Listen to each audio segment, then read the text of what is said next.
బిస్మిల్లాహిర్రహ్మానిర్రహీం. 38 అల్ హకీం. సర్వము తెలిసినవాడు అల్లాహయే. ప్రతి ప్రాణి అంతర్బాహ్యాలను తెలిసినవాడు కాబట్టి అల్లాహ్ అల్ హకీం అని పిలువబడుతున్నాడు.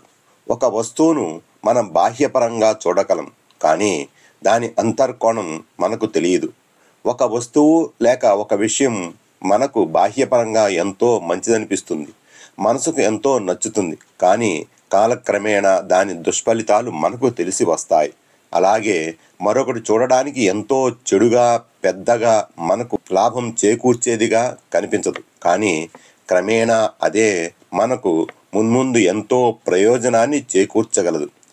మనిషి సదా పైపై మెరుగులకు, తాత్కాలిక లాభాలకే ఆకర్షితు అవుతాడు. శాశ్వత ప్రయోజనాన్ని, సత్ఫలితాలను చేకూర్చే వాటి పట్ల అలక్ష్యం చూపెడతాడు. ఇది మనిషి నైజం.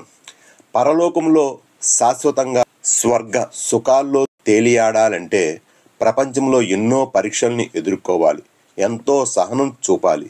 అందుకే మహాప్రవక్త ముహమ్మద్ సల్లల్లాహు అలైహి వసల్లం ఒక ప్రవచనంలో అన్నారు, నరకము పూలతో కప్పబడి ఎంతో ఆకర్షవంతంగా తయారు చేయబడింది. అజ్ఞానం చేత మనిషి బాహ్యాకర్షణకు లోనై నిజమైన సత్యమైన మార్గాన్ని కాదని, తాత్కాలిక ప్రయోజనాల్ని పొందే వక్ర మార్గాల్ని అవలంబిస్తున్నాడు. కానీ రేపు పరలోకంలో ఎంతో పశ్చాత్తాపానికి గురవుతాడు. అలాగే స్వర్గం ముండ్లతో కప్పబడి ఉంది, అంటే కష్టాలతో కప్పబడి ఉంది. చూస్తూ చూస్తూ ఎవరు తన ఇష్టాన్ని కాదని కష్టాల్ని కోరుకోరు కదా. అందుకే అల్లాహ్ చూపిన సవ్యమైన దివ్యమైన మార్గాన్ని అవలంబించడానికి వెనుకాడుతారు. కానీ వాస్తవానికి సరళీకృత మార్గం ధర్మం ఇస్లాం మాత్రమే. ఈ మార్గాన్ని అనుసరణలోనే శాశ్వత స్వర్గ సుఖాలు ఉన్నాయి. మనల్ని సృష్టించిన స్వామి మార్గానుసరణలోనే మన శాశ్వత శ్రేయస్సు ఇమిడి ఉంది. మన నిజ జీవితంలో ప్రతిరోజు మనం ఎన్నో సంఘటనల్ని ఎదుర్కొంటూ ఉంటాం.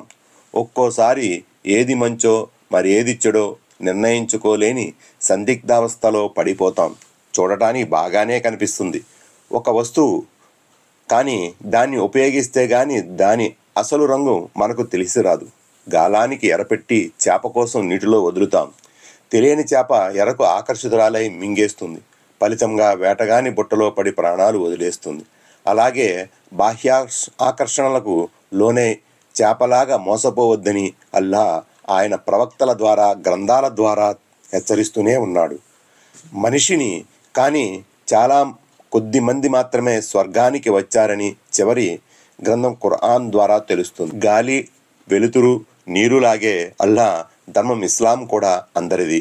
ఎవరు దీన్ని సొంతం చేసుకుంటారో ఉభయ లోకాల్లోనూ సఫలీకృతులవుతారు.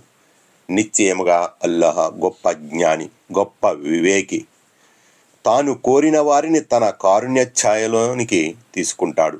దుర్మార్గుల కొరకు ఆయన అత్యంత బాధాకరమైన శిక్షను తయారు చేసి ఉంచాడు. దివ్య ఖురాన్ 76:30-31.